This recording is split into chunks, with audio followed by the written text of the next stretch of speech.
Marcos, capítulo 2, versículos 13 al 17. Voy a leer a favor de ustedes la palabra del Señor. Y volvió a salir al mar, y toda la gente venía a él y les enseñaba. Y pasando vio a Leví, hijo de Alfeo, sentado en el lugar de los tributos públicos, y le dijo: sígueme. Y levantándose lo siguió.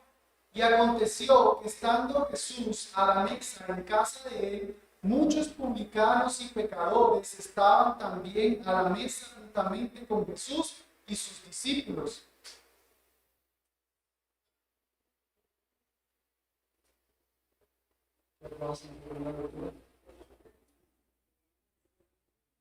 Porque eran muchos y lo habían seguido.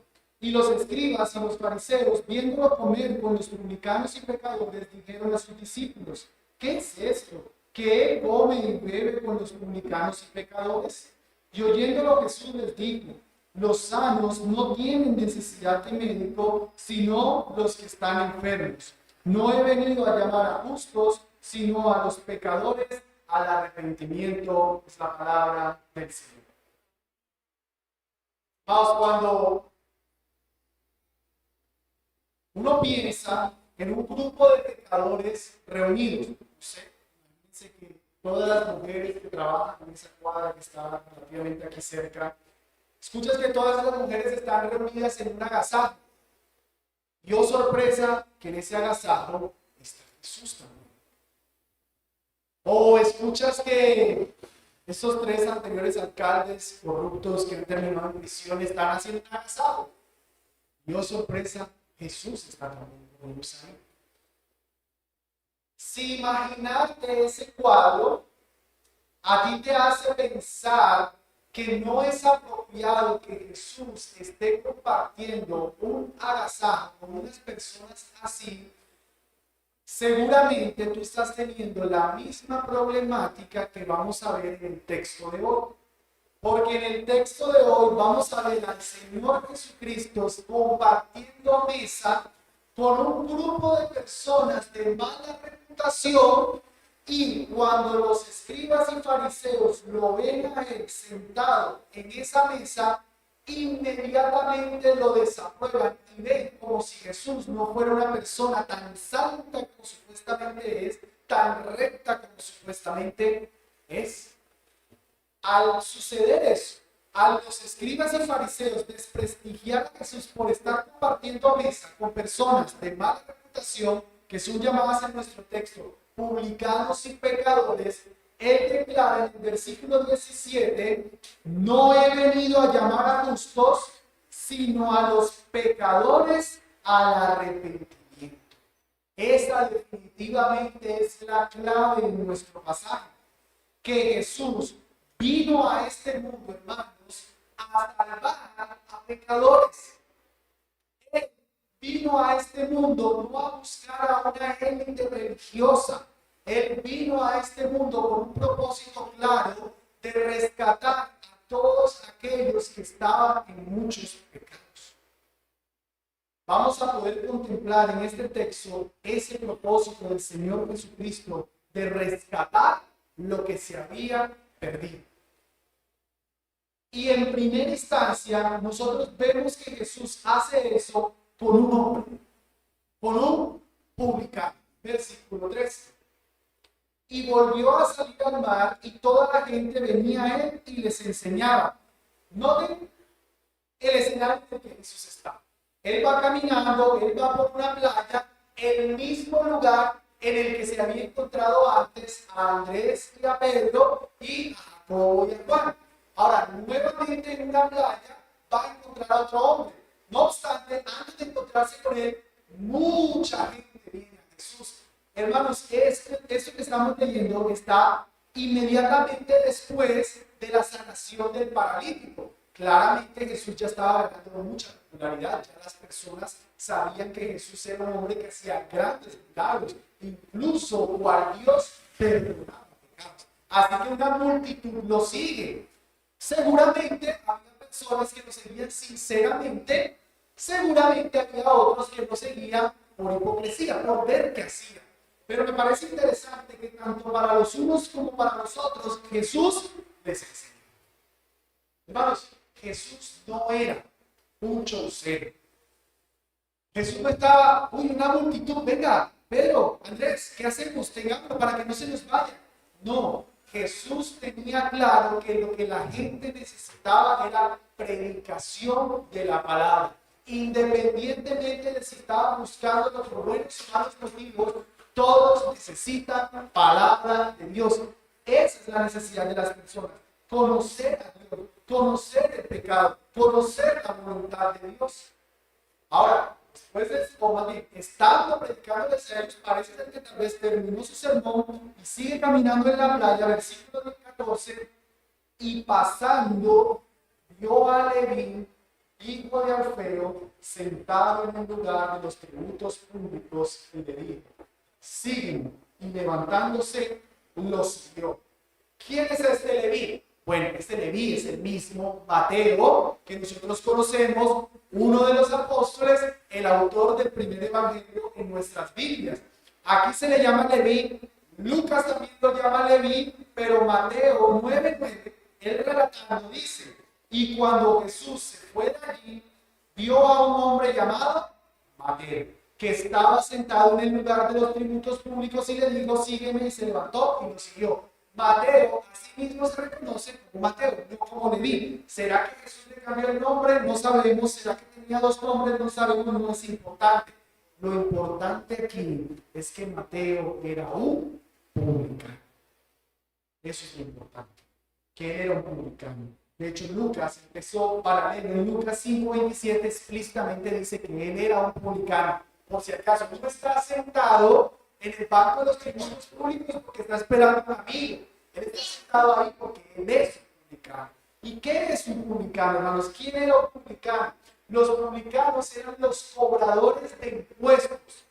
Recuerden, el Imperio Romano se había apoderado de la nación de Israel y ellos designaban a personas que iban a cobrar los impuestos a estos que eran sus súbditos, y escogían a mismos judíos para cobrarle los impuestos a sus compatriotas judíos. Eso generaba un sentimiento de enojo contra los publicanos. Eran personas que las despreciaban porque los publicanos, bueno, de hecho los publicanos estaban bajo un funcionario romano y ellos no tenían sueldo. Para ganarse su sueldo tenían que cobrar un poco más de lo que legalmente debían cobrar. Cuando las mercancías iban saliendo en un rubro, pero ellos, para asegurar su bajada, muy corruptos, cobraban más. Eran entendidos entonces como extorsionistas también. Entonces, para un judío, un publicano era un traidor, porque era un judío cobrando a otro judío para beneficiar al Imperio Romano. Eran unos extorsionistas porque cobraban más de lo que se debía, y eran personas que no se tenían ceremonialmente, eran despreciados. Los publicanos, como estaban en esa labor con tantos gentiles, ellos no tenían acceso al templo. ¿Recuerdan la parábola? Voy a estar haciendo una y otra referencia a esa parábola del fariseo y el publicano, y dice que el fariseo estaba en el templo, pero el publicano estaba lejos. Él no podía tener acceso al templo. O sea que un publicano, entonces, es una persona, un traidor de la nación, es un extorsionista corrupto y es una persona alejada de Dios, ceremonialmente impura. En una sola palabra, era la peor calamidad. Y Jesús entiende este contexto. Por si acaso, Jesús no va a llamar a un publicano porque él no sabe a quién está llamando. No, Jesús reconoce esa problemática o esa mala estima en la que se tenía a los publicanos. Por ejemplo, voy a leer Mateo 5:46 para que podamos apreciar esta mala reputación de los publicanos que Jesús reconoce. Mateo 5:46. Porque si amáis a los que os aman, ¿qué recompensa tenéis? ¿No hacen también lo mismo los publicanos? Notan cuando Jesús quiere hacer referencia a una persona mala, sencilla, que también ama a los que los aman, la referencia que toma es un publicano. Sigue diciendo: y si saludáis a vuestros hermanos solamente, ¿qué hacéis de más? ¿No hacen también así los publicanos? En la Reina Valera 60, lo que dice gentiles. Nuevamente la referencia es los publicanos, lo peorcito, hacen lo mismo. Noten entonces cómo se está reconociendo ese estigma en los publicanos.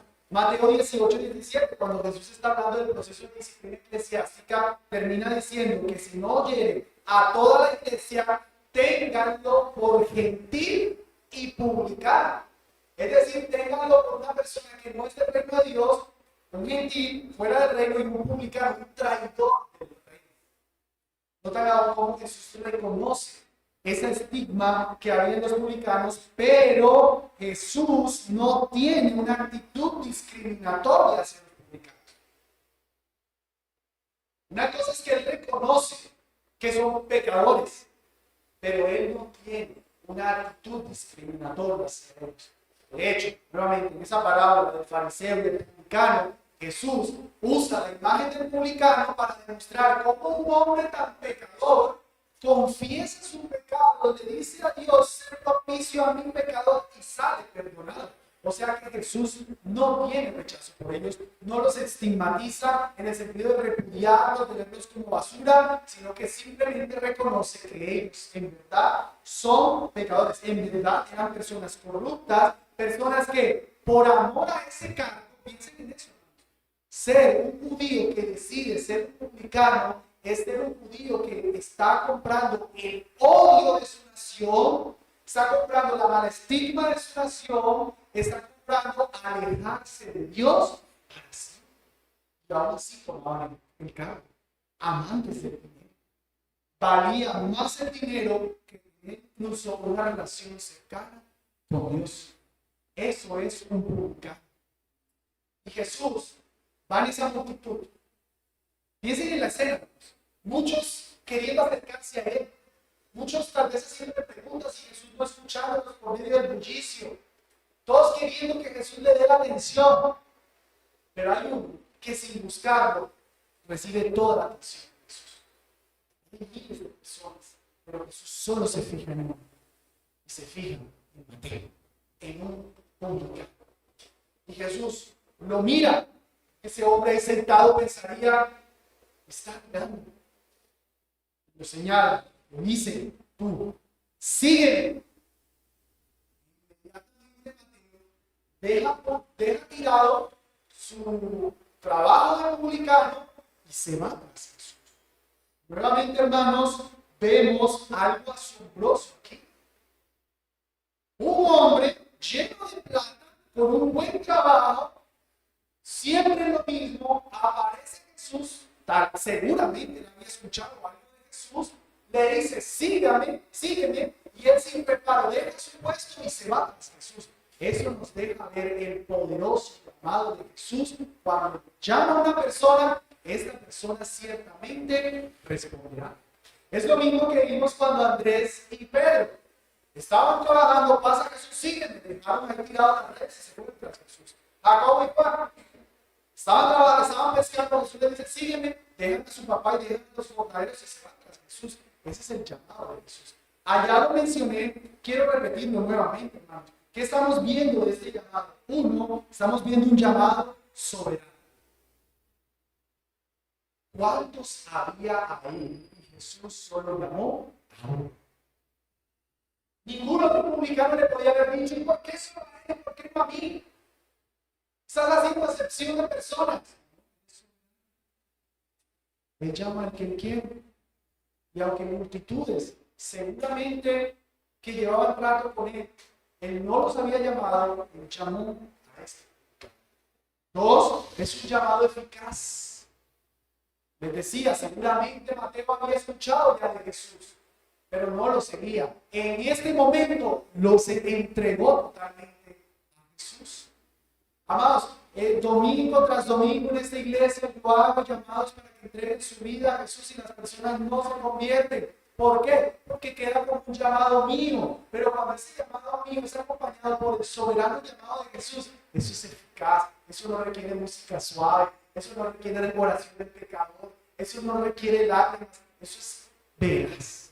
Cuando Jesús llama, siempre Respondo, la oveja, mis ovejas, oyen mi voz y me siguen. 3, es un llamado capacitador. Cuando Jesús llamó a los pescadores, les dijo, os haré pescadores de hombres. Bueno, aquí a Mateo no le dijo, eres un recaudador de impuestos, también recaudador de hombres, pero definitivamente con el Mateo, que solamente sabía de matemáticas, Jesús iba a hacer grandes cosas. Jesús no está buscando a un hombre capaz, Jesús está buscando a un inútil para hacer con ese inútil algo grande. Para escogiendo un vil, para con eso vil y menospreciado, hacer algo grande. Número 4, es un llamado radical. Él dejó su puesto. Lucas 5:28 aclara, dejándolo todo. Hermanos, a diferencia de los pescadores, ellos después de dejar su puesto podían recuperar su puesto. De hecho, Jacob igual su papá era el dueño del negocio. Y ciertamente cuando Jesús muere, ¿qué hace Pedro? Vuelve a pescar. Pero Mateo no podía hacer eso. Cuando un publicano renunciaba a su labor, eso era definitivo. Y Mateo, sin reparos, está dejando su labor radicalmente para seguir a Jesús. Y no lo mencioné en la anterior ocasión, pero es muy claro aquí en Mateo, es un llamado incondicional. ¿A quién está llamando Jesús? A un publicano, a un traidor, a un extorsionista, a un alejado de Dios. A eso está Jesús. Él no ve nada en ti para llamar. Tú no tienes nada que ofrecerle a Él. El llamado de Jesús es incondicional. Tú no tienes que esperar a ser una gran persona para ser parte del reino de Dios. Al contrario, cuanto más entiendas que eres pecador, más fácil entrarás al reino de Dios. Al reino de Dios no entran personas que tienen algo que aportar. Al reino de Dios entran personas que no tienen nada. Para un Dios que tiene mucho que hacer con ellos. Hermanos, todo esto que estamos viendo, todo este evento en Mateo, es lo que nosotros entendemos en las Escrituras como conversión. Mateo está ahí, en su trabajo, en su vida normal y de pecado, y Jesús lo llama, Mateo deja atrás toda su vida y se dedica a Jesucristo. Eso es conversión. Eso es lo que le ha tenido que pasar a todos los que dicen ser cristianos aquí. No en el sentido de renunciar a tu trabajo, no, en el sentido de que tú dejas atrás tu vida para entregarte a Jesús. En el sentido de que es algo radical, de que tú no estás, ok, sigo a Jesús y no sigo a Jesús. Estoy con Jesús y en pie en el mundo. La amistad con el mundo es enemistad con Dios, dice Santiago 4. O estás o no estás. O entiendes que Jesús es tu todo o no. Mateo, ya les decía, como publicano, por dinero, renunció a Dios, renunció a su reputación, renunció a todo por dinero. Ahora por Jesús, renuncia a todo para ganar a Jesús. Interesantemente, Mateo nos cuenta en Mateo 13 la parábola de aquel hombre que halló una perla de gran precio y fue y vendió todo para ganar esa perla. Él es ese hombre. Él es ese hombre. Él sabe como matemático, como publicano, que vale Jesús. Jesús no valía toda la fortuna que él tenía. Jesús valía infinitamente más. Y por eso estuvo dispuesto a renunciar a todo para ganar a Jesucristo. Eso es una verdadera conversión. Ahora lo que sigue en nuestro texto es que Mateo en agradecimiento claramente hace un agasajo para Jesús. Versículo 15. Y aconteció que, estando Jesús a la mesa en casa de él, es decir, de Mateo, no la mesa de Jesús, sino de Mateo, muchos publicanos y pecadores estaban también a la mesa juntamente con Jesús y sus discípulos, porque eran muchos y lo habían seguido. Mateo representa muy bien la conversión, en el sentido de que él se convirtió, acto seguido, hace una fiesta y invita a sus amigos. Él quiere que sus amigos también conozcan lo que él ha entendido. ¿Y qué tipo de amigos tenían publicanos? puros publicanos y pecadores.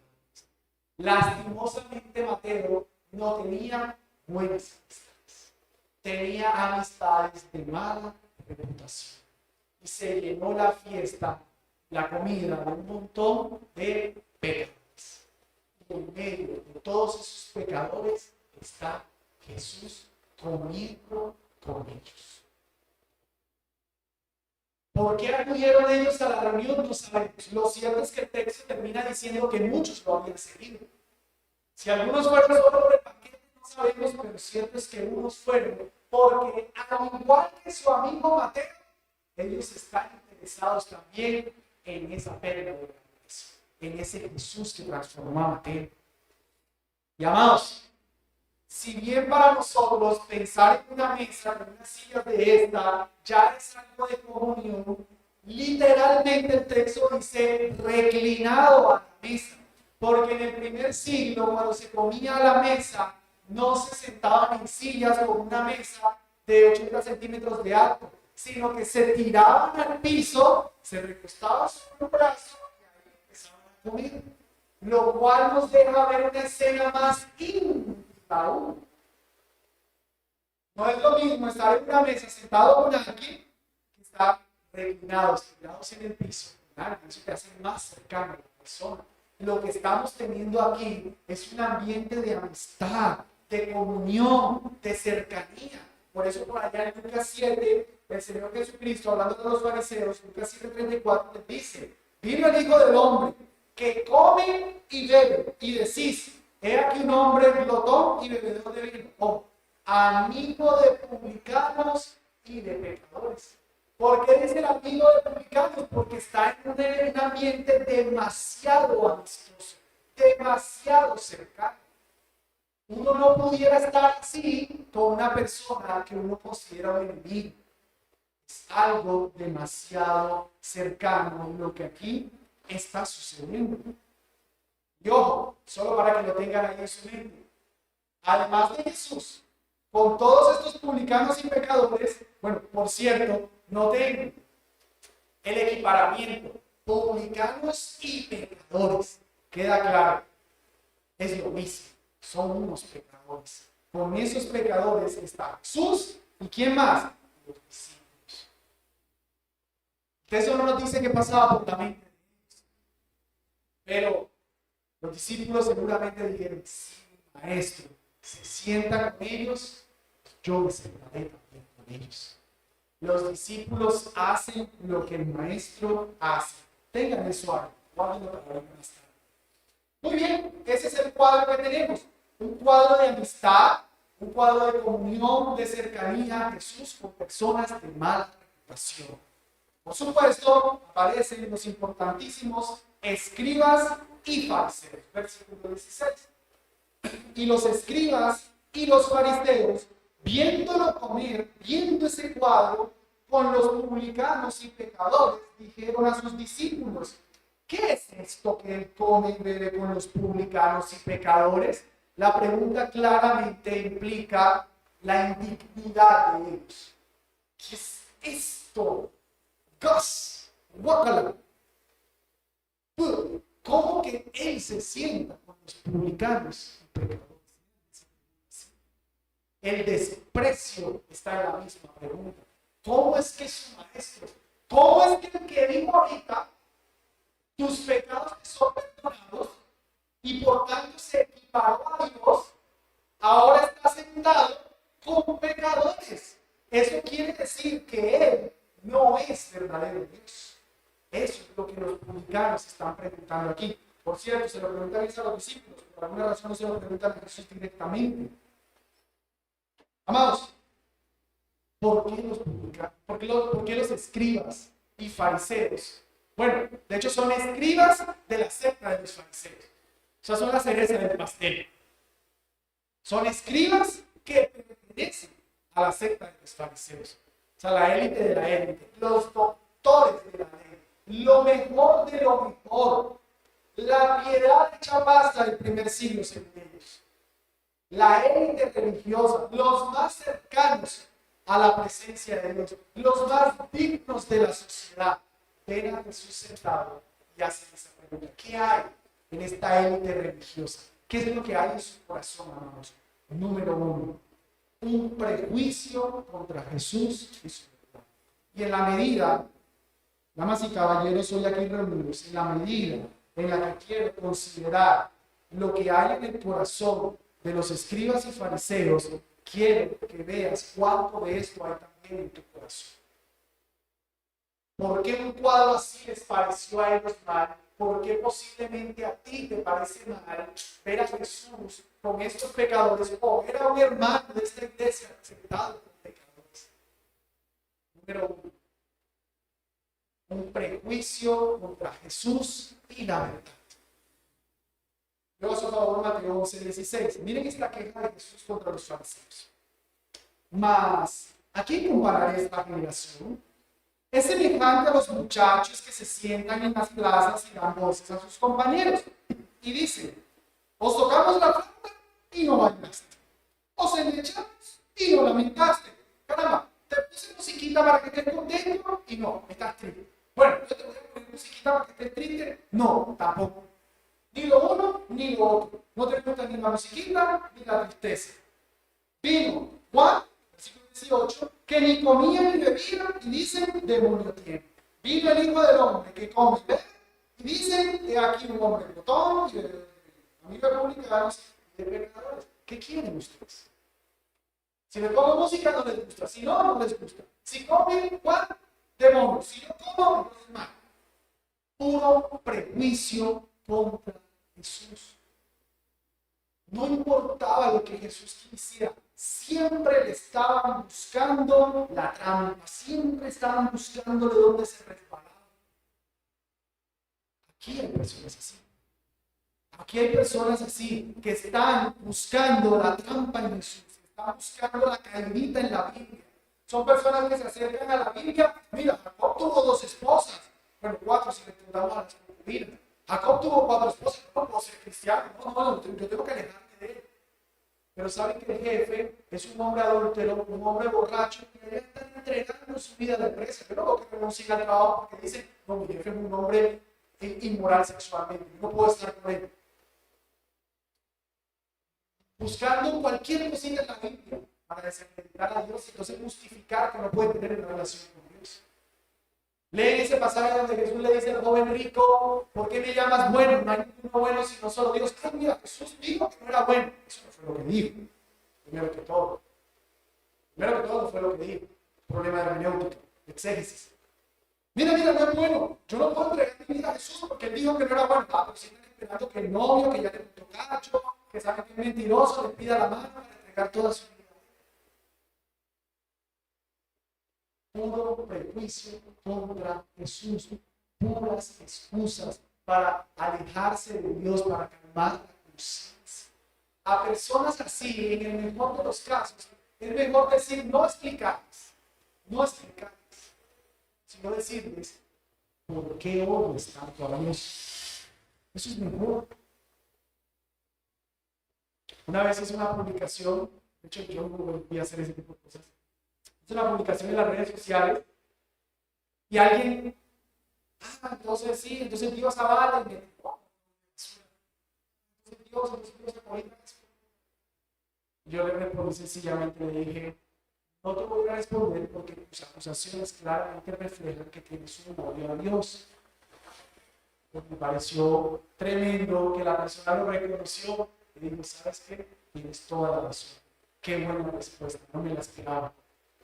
Wow, me asombró. Solamente quería atacar a Dios, pelear con Dios, ya. No le cedí el juego, reconoció cuál era su problema. Es un puro prejuicio hacia Jesús, es un puro prejuicio hacia la santidad. Todo lo que sea santo, todo lo que sea Dios, entonces lo queremos rechazar. Hay personas aquí que no son cristianas, es por puro prejuicio contra Dios. Entonces su papá cometió un pecado, no puedo ser cristiano porque mi papá cometió un pecado. Vieron al pastor cometer un pecado, vieron al pastor fruncir el ceño. Se puso una vida así. Mira, eso que es cristiano.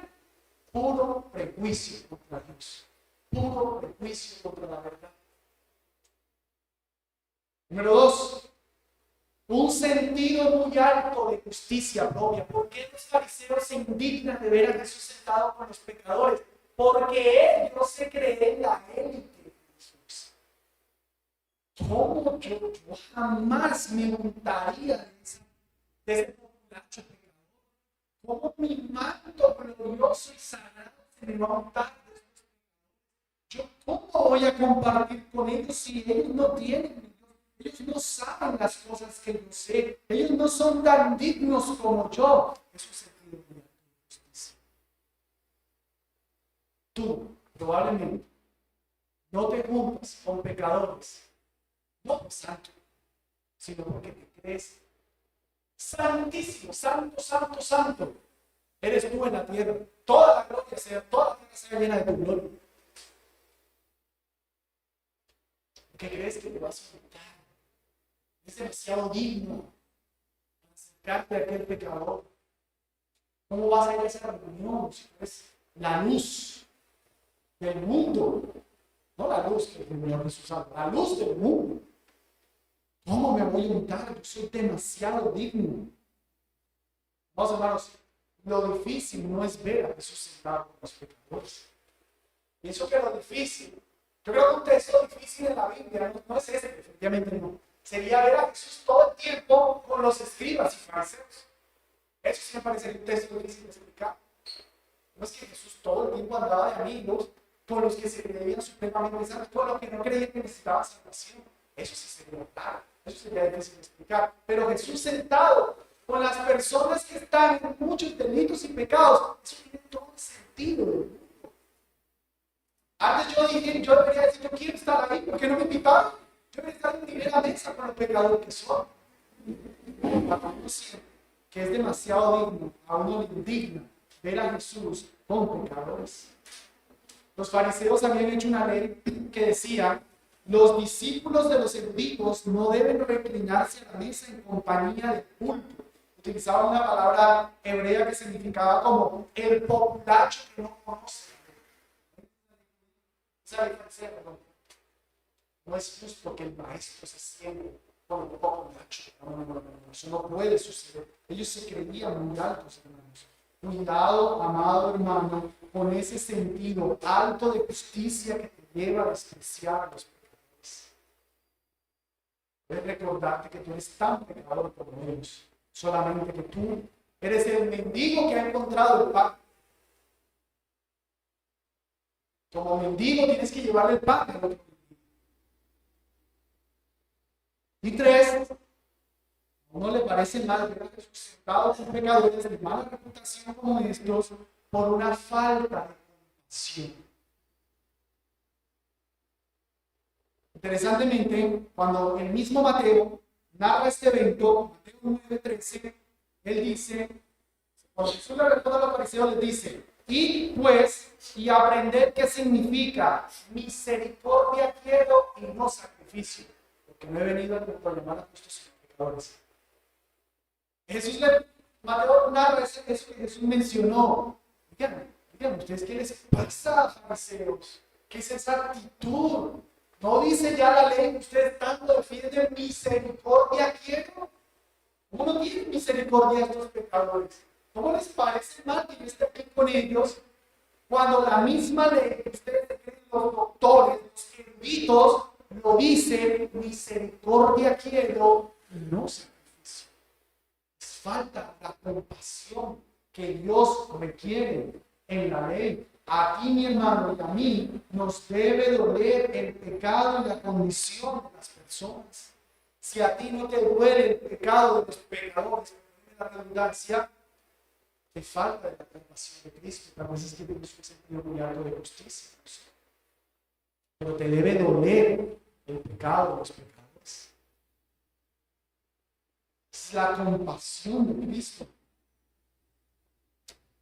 A continuación, en el siguiente versículo, vamos a entender un poquito qué es lo que hace Jesús ahí. Porque simplemente tenemos el cuadro de Jesús comiendo. Y el punto del texto no es mostrarnos que debemos comer con los pecadores, sino qué hace Jesús ahí. Versículo 17. Y oyéndolo Jesús, estas acusaciones de los fariseos, les dijo: Los sanos no tienen necesidad de médico, sino los que están enfermos.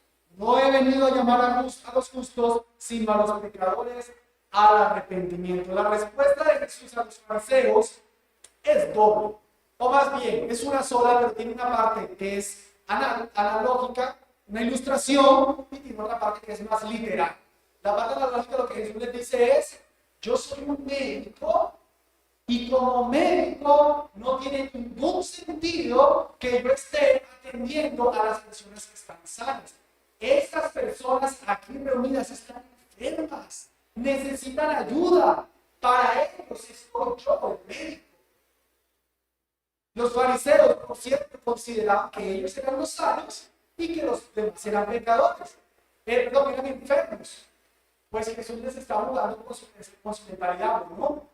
Pues si ustedes piensan que ellos están enfermos, pues, soy el médico, curador de almas, ¿yo para qué voy a los sanos? Yo voy a los enfermos. Paréntesis. Amados, este texto no está haciendo una declaración del estado espiritual de las personas. Las personas están muertas en el no enfermas por el pecado. El Señor Jesucristo está utilizando una analogía para explicar su misión. Él es un médico que, como médico, pues a los que atienden a los enfermos. De hecho, si estuvieran muertos, pues no a los muertos. Un médico ni para los muertos sirve. Él está explicando simplemente su misión. Va a los que necesitan, no va a los que no necesitan. Él no está describiendo que las personas están enfermas de sus pecados. No. Cuando se trata de explicar la condición espiritual del ser humano, todos nacen muertos en delitos, pecados. Efesios 1. Un enfermo puede buscar ayuda. Un enfermo puede llamar a una ambulancia, puede montarse a la camilla, puede sostenerse la herida. Un muerto no puede hacer nada por su salvación. Necesita de la soberanía de Dios, necesita que Dios lo salve. No estamos muertos en pecado, no estamos enfermos en pecado, estamos muertos. Jesús aquí está hablando de su misión, de que Él va a los que necesitan ser atendidos.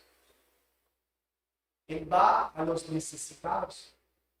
Y ahora, en un lenguaje más literal, Él dice: no he venido a llamar a justos, sino a los pecadores al arrepentimiento. SBT termina diciendo al arrepentimiento. Algunas versiones no lo tienen, pero es claro, no vale la pena discutir eso, porque en Lucas 5 explica: he venido a llamar a pecadores al arrepentimiento. A eso se refieren los pecadores, a que se arrepientan. No simplemente vengan a mí, estén conmigo, sean mis panas, dejen su pecado, vengan a mí. Jesús vino a buscar pecadores. Él no vino a buscar justos. Él llamó a Mateo porque él pecador. No llamó a Mateo porque fuera justo, definitivamente no lo era. Él vino a salvar a pecadores. Él vino a atender a los que necesitan la salvación. Otra vez, otra aclaratoria aquí. Hermanos, no estás diciendo, Jesús, que hay personas en el mundo que necesitan la salvación y hay otras que no. Jesús no está haciendo una categorización de la humanidad entre los justos que no necesitan salvación y los que sí necesitan salvación. No, en términos de pecado, todos la necesitan. Todos la necesitan, o sea, todos son enfermos. No hay ninguno sano, no hay ninguno justo.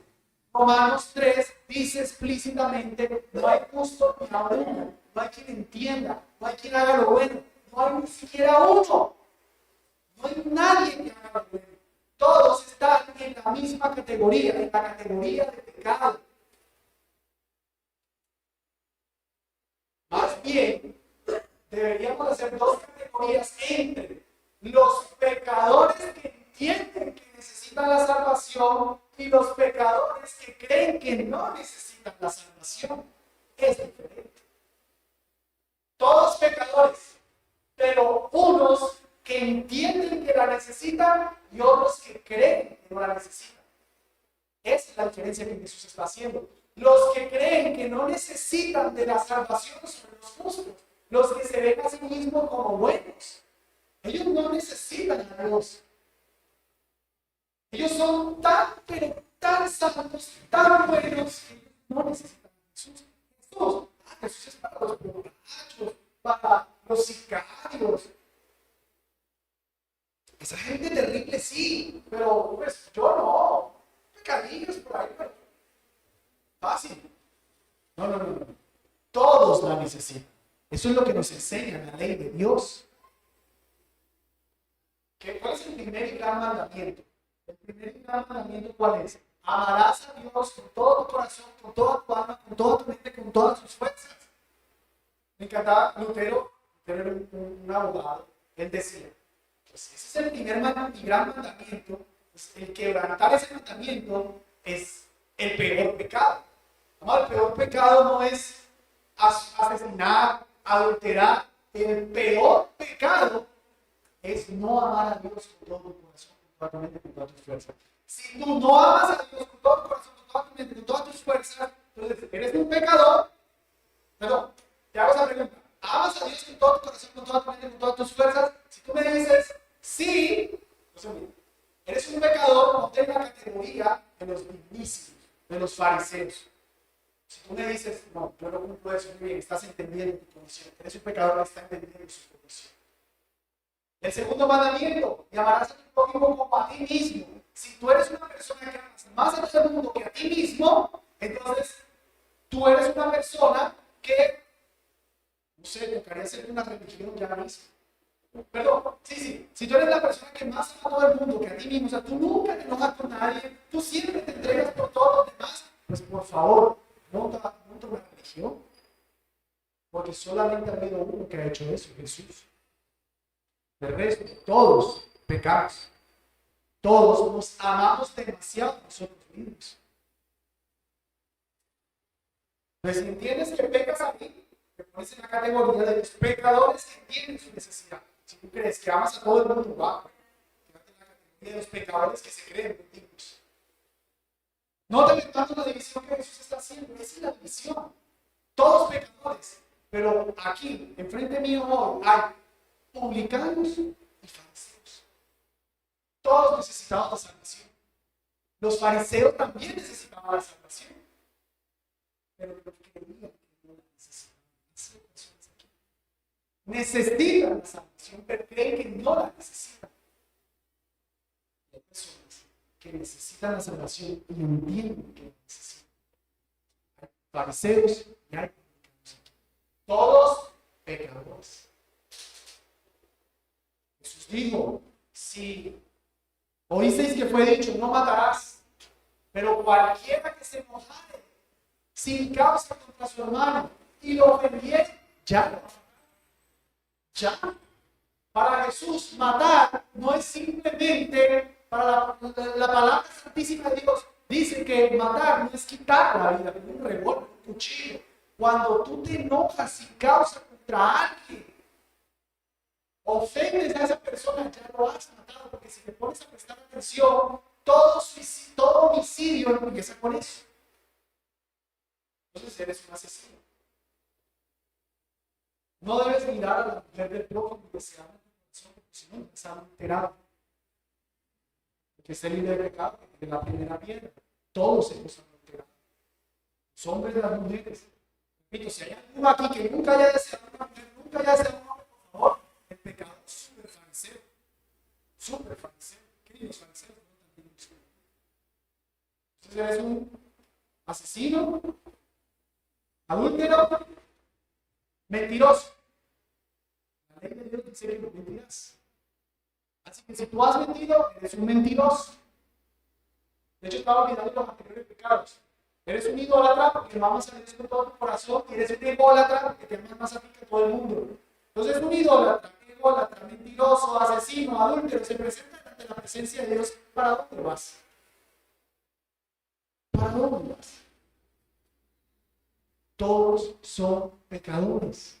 Repito, el punto de Jesús es que hay algunos que entienden que necesitan la salvación y hay otros que no creen que la necesitan. Pero todos son pecadores. ¿Y a quién vino a llamar Él? Pues por supuesto que no vino a salvar a los que creen que no lo necesitan, aunque lo necesitan. Él vino a salvar a los que entienden su pésima condición. Él no viene a salvar a los que, a la luz de eso que estoy predicando, están pensando, dejen solucionar entonces sus pecados y después vengo a Jesús. No. Es a los que hoy mismo viven todos esos pecados. A esos a los que Jesús viene. A la luz de todo este texto, hay dos extremos que nosotros debemos evitar en la iglesia. Por un lado, como ya lo hemos dicho mucho, la actitud de los escribas y fariseos que desprecian a los pecadores. El sentirnos demasiado dignos, como que nosotros no necesitamos salvación y como que nosotros no nos debemos mezclar con los pecadores. Esa no es la actitud cristiana. En un sentido muy práctico. Si tus compañeros de trabajo se deben a jugar fútbol, juega fútbol con ellos.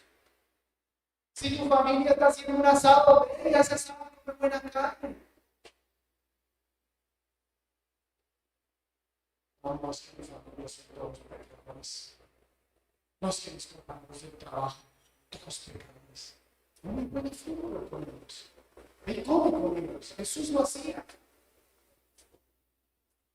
No te creas tan digno que no te puedes mezclar con los pecadores. De hecho, yo agregaría aquí, cuidado con el, yo le llamaría el neofariseísmo, porque aquí se está señalando a pecadores, pero hoy día incluso nosotros despreciamos a hermanos en Cristo con los que tenemos diferencias. Yo no voy a esa iglesia, yo no me junto con esos hermanos porque son dispensacionales. Yo soy calvinista, reformado. No, mira, escucha el grupo de música, no me gusta. Será cristiano. Escucha el grupo de música. No se monte con él. Está despreciando a los que van a Jesús salvó. Cuidado con esa actitud de Dios. Demasiado, mucho creernos. Pero el otro extremo que debemos evitar es la actitud libertina y mundana. Entonces vas al fútbol con tus amigos y así como ellos sueltan sus palabrotas, tú también sueltas tus palabrotas. Así cuando ellos se ponen a pelear porque perdieron, tú también te pones a pelear porque perdieron. Vas a la reunión familiar y así como todos se embriagan, tú también te embriagas. Como hacen el chiste verde, tú también haces el chiste verde. No, eso no es lo que estamos diciendo. Eso no es lo que Jesús hacía. Tú sigues siendo un cristiano, tú sigues manteniendo tus convicciones, pero tú no te portas como los impíos. En Hebreos 7:26 pareciera haber una contradicción con lo que aquí estamos viendo. Dice, porque tal sumo sacerdote nos convenía, santo, inocente, sin mancha, apartado de los pecadores y hecho más sublime que los cielos. Al fin, o Jesús se unía a los pecadores y se hubiera apartado de ellos, las dos cosas. Jesús podía comer con pecadores, pero él era apartado. Vamos, en el texto, de hecho, sencillamente vemos a Jesús comiendo. Ni siquiera lo vemos riéndose de los chistes de ellos. No, lo vemos comiendo. Ahora, por supuesto, no te imagines a Jesús ahí todo. Puritanos, ojo, que lo que ustedes hacen es pecado. Jesús quiere más pan. Sí. Pan, gloria de Dios, como para la gloria de Dios. Y estar ahí con él. Contaban sus historias y Jesús las escuchaba y se reía de esas historias. Estaba cerca de uno, tal vez puso el brazo sobre algunos, compartiendo con ellos, pero sin participar del pecado de ellos. Sin participar del pecado de los hermanos. Todos aquí tenemos que compartir con incrédulos, todos, unos más que otros. Comparte con ellos, pero nunca participe de sus pecados. pecados. Y no necesariamente tú tienes que estar ahí condenando todo lo que ellos hacen. Tú simplemente mantienes sus convicciones. En la medida que hacen algo que tú desapruebas, tú no lo apruebas. Y si definitivamente te quieren invitar al pecado y te están influenciando el pecado, entonces no te alejas. Que de hecho, al tener esas amistades pecadoras, nosotros debemos ser cuidadosos. No los despreciamos, nos relacionamos con ellos para que conozcan a Jesús, pero nosotros somos sabios. Y tenemos presente lo que se conoce como el principio de la influencia. Lea a su favor Proverbios 13:20. El que anda con los sabios, sabio será, mas el que se junta con los necios será quebrantado. Jóvenes, ustedes de manera particular, esto es para todos, pero los jóvenes de manera particular. Jóvenes, si tú quieres y deberías querer ser sabio, únete a personas sabias. Ese proverbio en términos más castizos sería como el que anda con la miel, algo se le pega. Entonces anda con miel sabia para que se te pegue esa miel sabia. Pero si joven, tus amistades son los viciosos de Barbosa, son los inmorales de Barbosa, son los vagos de Barbosa, pues seguro que te van a influenciar. Te estoy diciendo con eso que mañana alejes a todas tus amistades, no porque eso sería imitarte el error de los fariseos. Lo que te estoy diciendo es, mira qué está pasando. ¿Eres tú el que los estás ganando? ¿Ellos están haciendo más sabios como porque tú se supone eres sabio? ¿O tú te estás haciendo más necio? ¿Qué está pasando? Tan pronto tú ves que te estás haciendo tan necio como ellos, debes saber. Tú te relacionas con ellos, pero si tú ves que te están venciendo, lastimosamente es más fácil que el malo arrastre al bueno a que el bueno arrastre al malo. Lastimosamente es así. Jóvenes, tengan cuidado con cómo se relacionan. Jóvenes cristianos, los jóvenes, así no sean cristianos de esta iglesia que están escuchando la palabra de Dios, mira cómo te estás relacionando con tus amistades. Te estamos invitando a un fariseísmo. No. Pero tampoco a una mundanalidad. Amados, Jesús vino a llamar pecadores. Hoy, aquí, hay pecadores que no han conocido a Cristo Jesús. Hoy, aquí, hay personas que no le han entregado su vida a Cristo Jesús. Si esa es tu condición, amado, Jesús vino por ti. Jesús no vino por ese que está ahí enfrente predicando que es la persona del mundo y por eso Jesús me llamó. No, Jesús me llamó siendo peor. Algunos tocan más fondo que otros. No quieres esperar a tocar fondo para decir, ok, ya necesito a Jesús. No lo necesitas hoy. Porque hoy no amas a Dios con todo tu corazón, no amas a Dios como a ti mismo. Hoy has entendido que eres un pecador de la peor clase, eres un adúltero, un mentiroso, un idólatra, un asesino. Hoy necesitas a Jesús y Jesús vino para estar con personas como tú. Y Él te llama al arrepentimiento. Él no te llama para dejarte así. Él te llama como Él, no te quiere cambiar.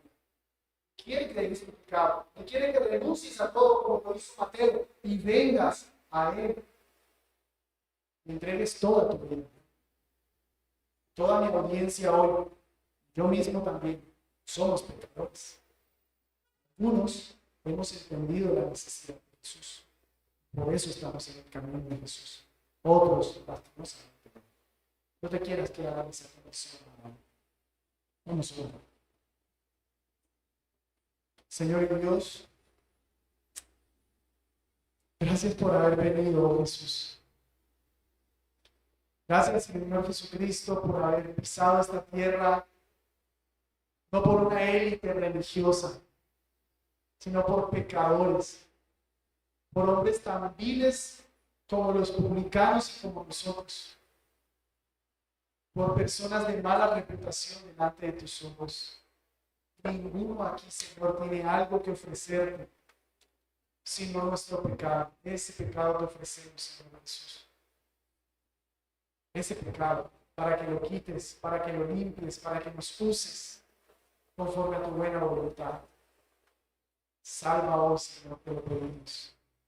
Para tu gloria.